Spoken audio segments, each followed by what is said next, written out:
Students, இன்னைக்கு நம்ம வீடியோல நம்ம என்ன டாபிக் பார்க்க போறோம் அப்படினா நமக்கு தெரிஞ்ச டாபிக் தான் active voice and passive voice. So you know very well about active voice and passive voice. Active voice is nothing but the subject performs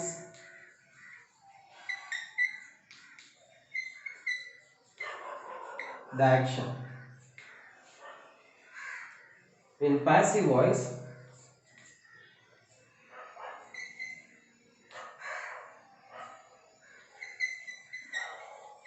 the subject receives action. So active voice அப்படின்றது ஒன்றும் இல்லை, சப்ஜெக்ட்டுக்கு importance அதிகமாக கொடுப்பாங்க. அது மட்டும் இல்லாமல் இந்த சப்ஜெக்ட் வந்து ஆக்ஷனை வந்து பர்ஃபார்ம் பண்ணுற மாதிரி இருக்கும். பட் ஆனால் பேசிவ் வாய்ஸில் எப்படி இருக்கும் அப்படின்னா, the subject just receiving the ஆக்ஷனை வந்து ரிசீவ் பண்ணுற மாதிரி இருக்கும். Here they give importance to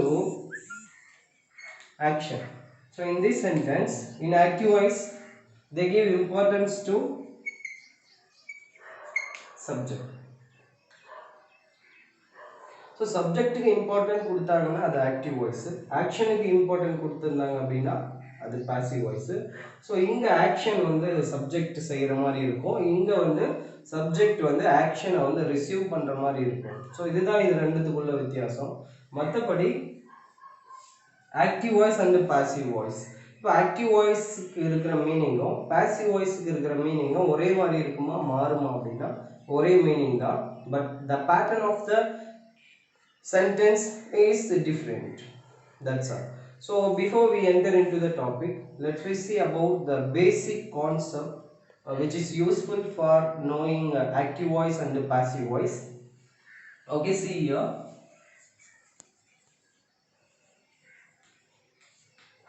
First one, pronouns. Second one, tenses. Third one, verbs. Fourth one, object. So இப்போ ஆக்டிவ் வாய்ஸ் பாசிவ் வாய்ஸ் நம்ம கற்றுக்கணும் அப்படின்னா ஃபஸ்ட்டு நமக்கு பேசிக்ஸ் கொஞ்சம் வந்து தெரியணும். ஸோ இந்த பேசிக் இல்லாமல் நம்ம டாபிக் உள்ள போனோம் அப்படின்னா ரொம்பவே கஷ்டமாக இருக்கும். ஸோ ப்ரொனவுன்ஸ், இப்போ ப்ரொனவுனை பற்றி நல்லா தெளிவாக தெரிஞ்சுக்கணும். என்னென்ன ப்ரொனவுன் இருக்குது, ஒவ்வொரு ப்ரொனவுனுக்கும் பார்த்தீங்கன்னா ஃபார்ம்ஸ் இருக்குது. So subjective pronoun, possessive pronoun, object pronoun அப்படின்னு இருக்குது. ஸோ அந்த டாப்பிக்கை கொஞ்சம் கிளியராக தெரிஞ்சுக்கணும் அப்படின்னா டாபிக் போகிறதுக்கு யூஸ்ஃபுல்லாக இருக்கும். தென் டென்சஸ். ஸோ ஒன்று சொல்லணும் அப்படின்னு நினைக்கிறேன். இப்போது டென்சஸுக்கும் ஆக்டிவ் வாய்ஸுக்கும் என்ன லிங்க், ஆக்டிவ் பாசிவ் வாய்ஸுக்கும் என்ன லிங்க் அப்படின்னா ஒன்றும் இல்லைங்க, டென்சஸ் தான் ஆக்டிவ் வாய்ஸ். ஸோ டென்சஸோட பேட்டர்ன் தெரிஞ்சிச்சுனாவே நமக்கு வந்து ஆக்டிவ் வாய்ஸோட பேட்டர்ன் வந்து தெரிஞ்சிச்சு அப்படின்னு அர்த்தம்.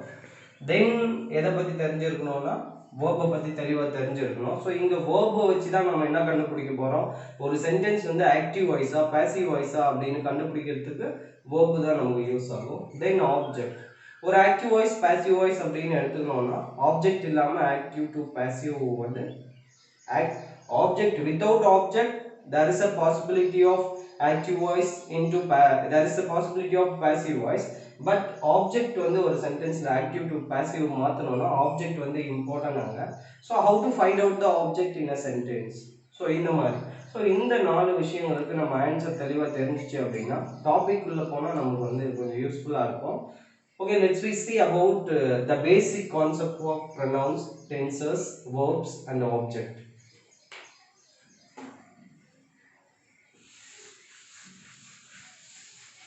We take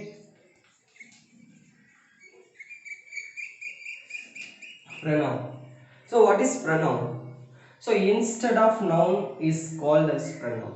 So இப்போ நவுனுக்கு பதிலாக யூஸ் பண்ணுறது தான் pronoun அப்படின்றோம். ஸோ இப்போ நவுன் அப்படின்னா என்ன தெரியும் உங்களுக்கு? இப்போ Kumar,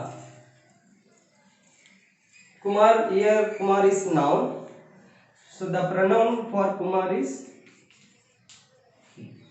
So likewise pronouns there is a table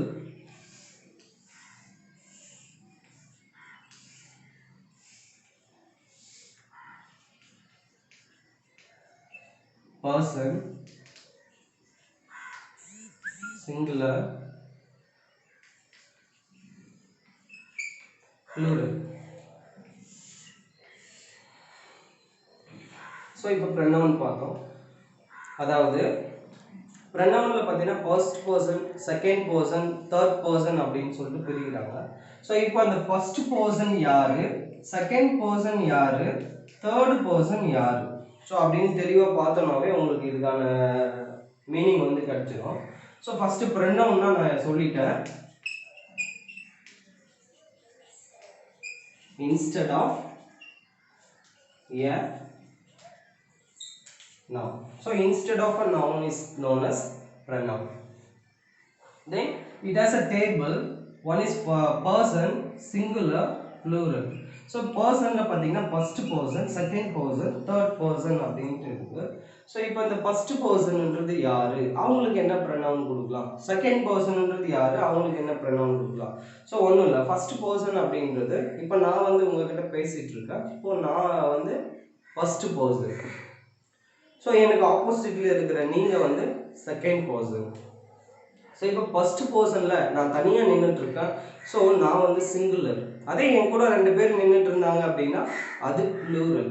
so first பர்சன்னா பேசுகிற நானும் ஃபர்ஸ்ட் பர்சன், கேட்குற நீங்கள் செகண்ட் பர்சன். ஸோ அதில் நான் தனியாக நின்று இருந்தேன்னா சிங்குலரு. ஸோ அந்த சிங்குலருக்கு என்ன ப்ரனவுன்னா ஐ, தமிழில் சொல்லுவாங்கன்னா நான் அப்படின்னு சொல்லுவாங்க. ஸோ இந்த ஃபர்ஸ்ட் பர்சனில் ப்ளூரல் என்ன வரும் அப்படின்னா வி. நான் மட்டும் நின்றுட்டு இருந்தேன்னா ஃபர்ஸ்ட் பர்சன்ல சிங்குலர் ஐ.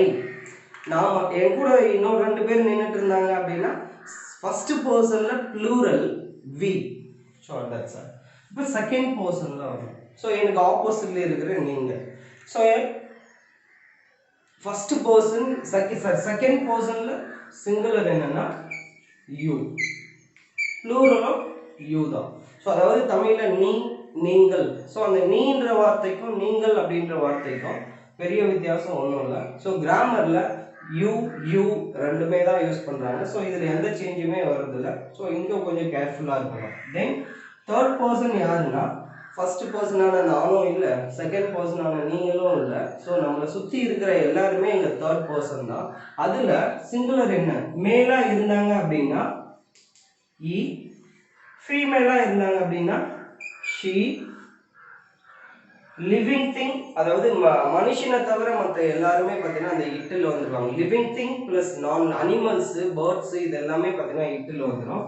ஸோ நான் லிவிங் திங்கும் இட்டில் வந்துடும். ஸோ மேலாக இருந்தால் ஹீ கொடுப்போம் சிங்குலரில், ஃபீமேலாக இருந்தால் ஷீ கொடுப்போம். ஸோ அனிமல்ஸ், பேர்ட்ஸ் அண்ட் நான் லிவிங் திங்ஸ் எல்லாத்துக்குமே ப்ரனவுன் வந்து இட்டு தான். ஸோ இது எல்லாமே தேர்ட் பர்சன்ல சிங்குலர். ஸோ ஹீன்னா தெரியும், அவன் அப்படின்னுவோம். ஸோ ஷீ அப்படின்னா அவள் அப்படின்னுவோம். ஸோ ஈட் அப்படின்றது அது வந்து லிவிங் திங்காக இருக்கலாம், நான் லிவிங் திங்காக கூட இருக்கலாம். ஸோ இது ரெண்டுத்துக்கும் என்ன ப்ளூரல் அப்படின்னு பார்த்தீங்கன்னா தே, அவர்கள். ஸோ லிவிங் திங்குக்கும் மனுஷன், அதாவது ஹீ, ஷீ, இட் இது எல்லாத்துக்கும் காமனான ஒரு வேர்ட்ஸ் இருக்கு, அதுதான் தே. இப்போ ஹியூமன் அதாவது மக்கள் வந்து ஒரு இடத்துல கூட்டமா இருக்காங்க, அவங்களுக்கும் பார்த்தீங்கன்னா நம்ம தே தான் கொடுக்குறோம். அனிமல்ஸ் இல்லை பேர்ட்ஸ் எல்லாம் ஒரு இடத்துல கூட்டமா இருக்குது, ஸோ அதுக்கும் நம்ம தே தான் கொடுக்குறோம். ஸோ இந்த ப்ளூரல்ல வந்து எந்த வித்தியாசமும் கிடையாது. அதே மாதிரி இந்த செகண்ட் பர்சன்ல மட்டும் கொஞ்சம் கேர்ஃபுல்லாக இருந்தால் போதுமானது. இப்போ அந்த ப்ரனவுனுக்குன்னு ஒரு ஃபார்ம் இருக்கு. ஒவ்வொரு ப்ரனவுனுக்கும் பார்த்தீங்கன்னா கிட்டத்தட்ட 2 ஃபார்ம் இருக்கு. ஃபார்ம் இடத்துக்கு தகுந்த மாதிரி அந்த ப்ரனவுன் வந்து மாறிக்கும். ஸோ அது எப்படி மாறுது அப்படின்றத பார்க்கலாம்.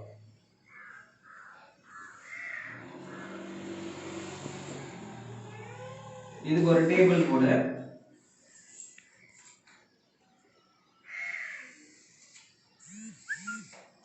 ஸோ ஃபர்ஸ்ட் ஒன் என்ன அப்படின்னா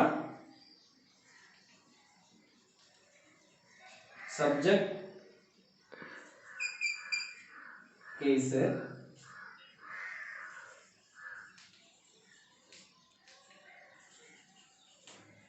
ஆப்ஜெக்ட் கேஸ்,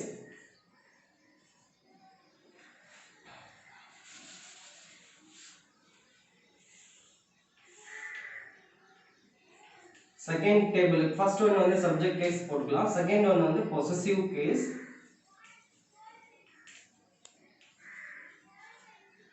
தேர்ட் ஒன் வந்து ஆப்ஜெக்ட் கேஸ். ஸோ இப்போ subject case, possessive case, object கேஸ்னா என்ன? ஸோ இதில் கேஸ் அப்படின்றதுக்கான மீனிங் உங்களுக்கு தெரியணும்ல. ஸோ கேஸ் அப்படின்றது ஒன்றும் இல்லை, ப்ரொனவுன் தான். ஸோ இப்போ சப்ஜெக்ட் கேஸ் ஒவ்வொரு ப்ரொனவுனும் எடுத்துக்கலாம். First we take I. So இப்போ இந்த டேபிள் இருக்கிற எல்லா ப்ரொனவுனுமே பார்த்தீங்கன்னா சப்ஜெக்டிவ் கேஸில் வந்துடும். ஸோ ஒவ்வொன்றா எடுத்து எழுதிக்கலாம். I, we, you. So you. So சிங்குலருக்கும் சரி ப்ளூரலுக்கும் சரி நம்ம ஒரே யூ யூஸ் பண்ணுறதுனால ஸோ சிம்பிளாக ஒரு டாபிக் மட்டும் எடுத்துக்கலாம். ஸோ இங்கே he, she, it. ஓகே, இப்போ ஐ அப்படின்ற வேர்டு எடுத்துக்கலாம். ஸோ இப்போ ஐயோட பொசசிவ் ப்ரொனவுன் அதாவது பொசசிவ் கேஸ் என்ன அப்படின்னா மை. ஸோ அதோட ஆப்ஜெக்ட் கேஸ் என்ன அப்படின்னா மீ. ஸோ அதே மாதிரி we or us, அவர் அப்படின்னு சொல்லிக்கலாம், us அப்படின்னு சொல்லிக்கலாம். then the you, your, you. So இங்க நல்லா கவனிங்க. ஸோ சப்ஜெக்ட்டுக்கும் பார்த்தீங்கன்னா யூ தான் வந்திருக்கு, அதே மாதிரி சிங்குலருக்கும் ப்ளூரலுக்கும் இங்கே நம்ம யூ தான் யூஸ் பண்ணியிருக்கோம். ஸோ சப்ஜெக்ட்ல யூ போட்டுக்கிட்டோம், அதே மாதிரி யூவோட ஆப்ஜெக்ட் ஃபார்ம் என்ன அப்படின்னா அதே யூ தான். ஸோ யூவை பொறுத்த வரைக்கும் எந்த மாற்றமும் வர்றதில்ல. ஸோ அது அந்த டாபிக்ல கொஞ்சம் கிளியரா இருங்க. தென் தேர்ட் பர்சன் சிங்குலர் இருக்கு, ஹீ இருக்கு. ஈயோட பொசசிவ் ஃபார்ம் என்னன்னா இஸ். ஸோ இதோட object form him. Then she இருக்கு, the possessive form of she is her. So object form of the she is her. So it, its, it. So it, its, it. So இதெல்லாம் எந்த இடத்துல நம்ம use பண்றோம் அப்படின்னா first one பாத்தீங்கன்னா subject case. Subject case, subject அப்படின்னா ஒரு sentence start பண்ணும்போது சப்ஜெக்ட்ல தான் ஸ்டார்ட் பண்ணுவோம். ஸோ இந்த ப்ரொனவுன் எல்லாம் நம்மளால என்னவா யூஸ் பண்ண முடியும்னா சப்ஜெக்டா யூஸ் பண்ண முடியும். அவ்வளவுதான். ஸோ இப்போ பொசசிவ் கேஸை நம்ம எங்க யூஸ் பண்றது? ஸோ பொசசிவ் கேஸும் பார்த்தீங்கன்னா நம்ம சப்ஜெக்டா தான் யூஸ் பண்ண முடியும். ஆனா பொசசிவ் கேஸோட ஒரு நவுன் சேர்ந்து வரும். ஃபார் எக்ஸாம்பிள் இந்த மையை வந்து எடுத்துக்கிறேன், நான் மையை எடுத்துக்கிறேன். My is a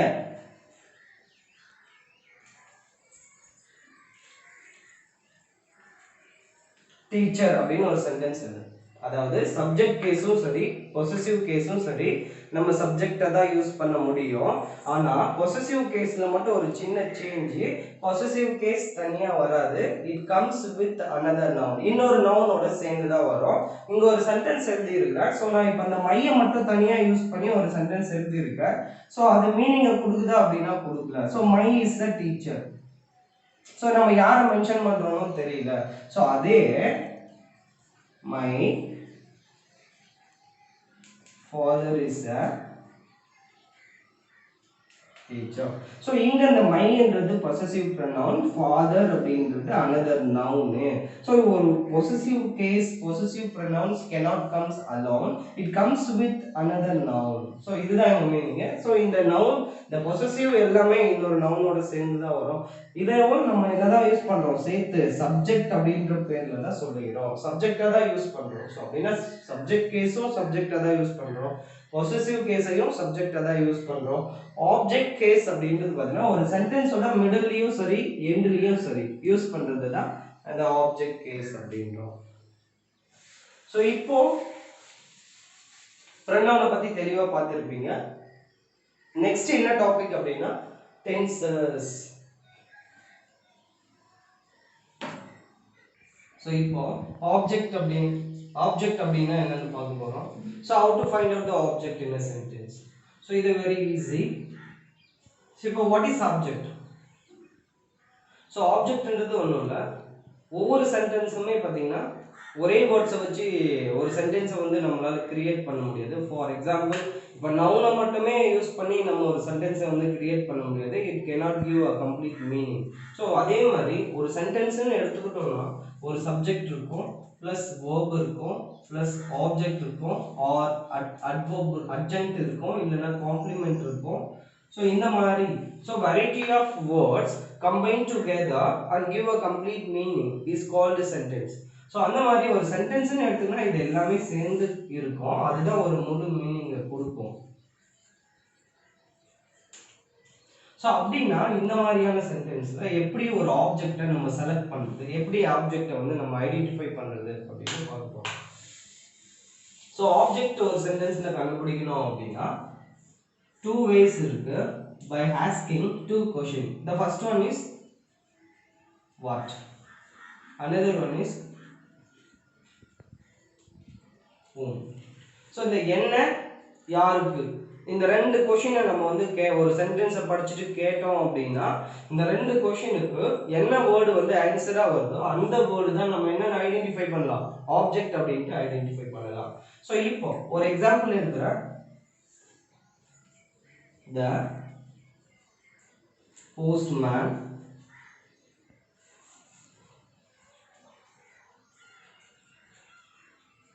delivered a letter. The postman delivered a letter.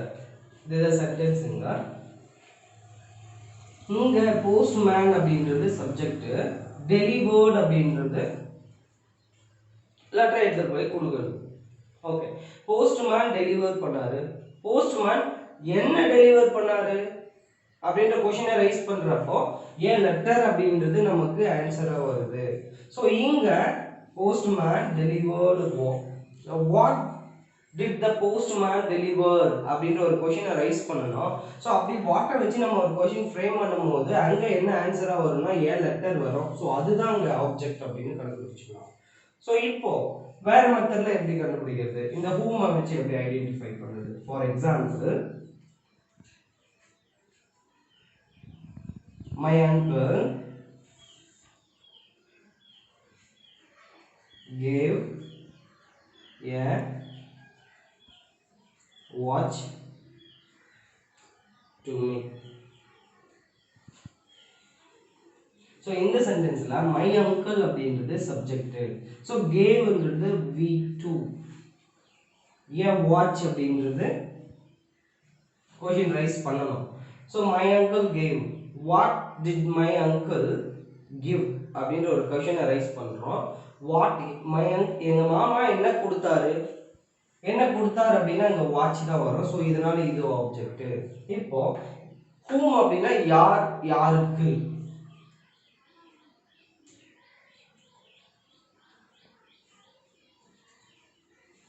So what அப்படின்னா உங்களுக்கு தெரியும் என்ன அப்படின்னு. ஸோ யார் யாருக்கு அப்படின்ற மாதிரி ஆன்சராக வருது அப்படின்னா அந்த கொஷனுக்கு ஆன்சராக வருதுன்னா அது கண்டிப்பாக அதுவும் ஆப்ஜெக்டாக தான் இருக்கும். So my uncle cave a watch to whom, யாருக்கு கொடுத்தாரு, மீ எனக்கு கொடுத்தாரு. ஸோ இதனால இதுவும் ஆப்ஜெக்ட். கிளியருங்களா.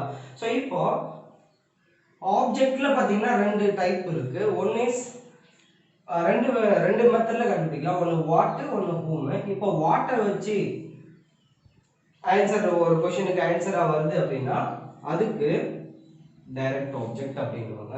அதாவது வாட்ன்ற கொஸ்டினுக்கு ஆன்சரா வருது ஒரு வேர்டு வருதுன்னா அந்த வேர்டுக்கு பேரு டைரக்ட் ஆப்ஜெக்ட். ஸோ அதே மாதிரி whom அப்படின்ற கொஸ்டினுக்கு ஆன்சரா வருதுன்னா அதுக்கு பேரு இன்டைரக்ட் ஆப்ஜெக்ட், ஐஓ டிஓ அப்படின்னு சொல்லுவாங்க. ஸோ அந்த வகையில பார்க்கும்போது என் வாட்ச்ன்றது டைரக்ட் ஆப்ஜெக்ட். யாருக்கு கொடுத்தாரு, எனக்கு கொடுத்தாரு அப்படின்னா அது இன்டைரக்ட் ஆப்ஜெக்ட். ஸோ ஆப்ஜெக்ட்ல பார்த்தீங்கன்னா டைரக்ட் ஆப்ஜெக்ட் இருக்கு, இன்டைரக்ட் ஆப்ஜெக்ட்னு ரெண்டு இருக்கு. ஸோ ஒரு சென்டென்ஸ்ல ரெண்டு ஆப்ஜெக்ட் வரலாம், வராமலையும் போகலாம். ஸோ ஆப்ஜெக்ட் டாபிக் வந்து முடிச்சு நெக்ஸ்ட் என்ன பார்க்க போறோம் அப்படின்னா டென்சஸ் பத்தி பார்க்க போறோம்.